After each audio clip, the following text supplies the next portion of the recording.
Aloha friends! So, as per usual, if you can please like this video, subscribe to my channel, that would be great so we can share the word with as many people as possible because let's be honest people, time is running short, right?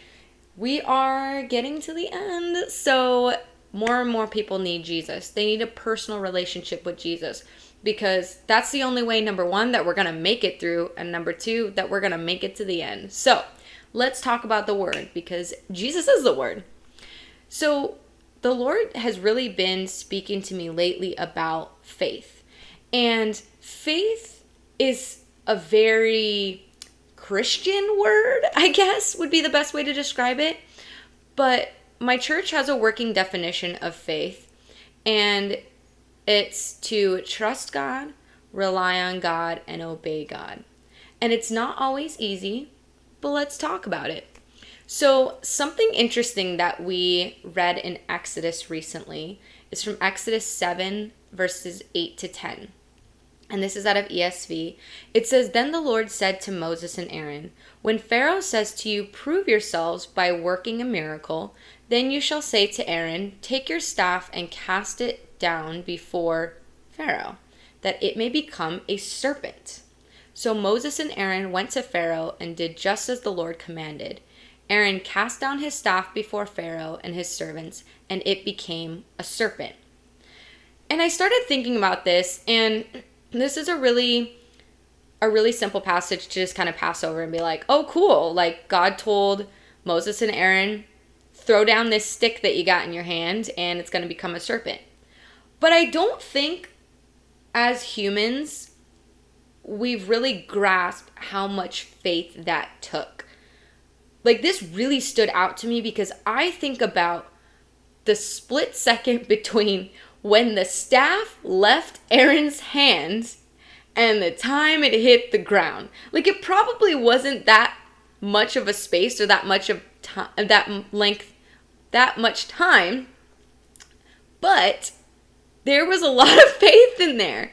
To go before your enemies, the people who have been keeping you and your people captive, and just know that once you throw down this stick that you have in your hand, it's going to turn into a serpent. Like, that took some major trusting God, relying on God to do what he said he was going to do, and obeying God, actually doing the thing. And this is really what faith is about. And God has been showing me the difference between a trust fall and a faith fall. A trust fall, you know exactly who's going to catch you. You know that you know that you know. A faith fall is built on God's promises. He told you to do something, so you have to have the faith enough to go do it. So, again, difficult things to talk about, but they're necessary to talk about because it does take a lot of faith to follow God. It takes trusting him, relying on him, and obeying him to be able to draw closer to him and to make it to the end, right? That's what we were talking about earlier.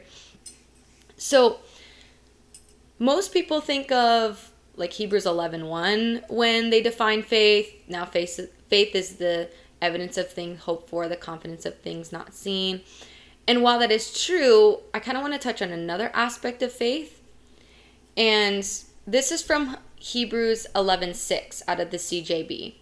It says, and without trusting God, it is impossible to be well-pleasing to God, because whoever approaches him must trust, number one, that he exists, and number two, that he becomes a rewarder of those who seek him out. So faith is not just acknowledging that God exists, it's actually personally seeking him out. Because we know faith without works is dead, right? So we show our faith through our obedience to God. So yes, believe in God, but also pursue him. Get a revelation, a personal revelation of who God is, how awesome he is, and then do what he says. And honestly, the promises, the blessings that come after obeying God and personally pursuing him each and every day far surpass anything that we could possibly think or imagine. So spend some time with the coolest guy who ever existed today. Love you with the Jesus love.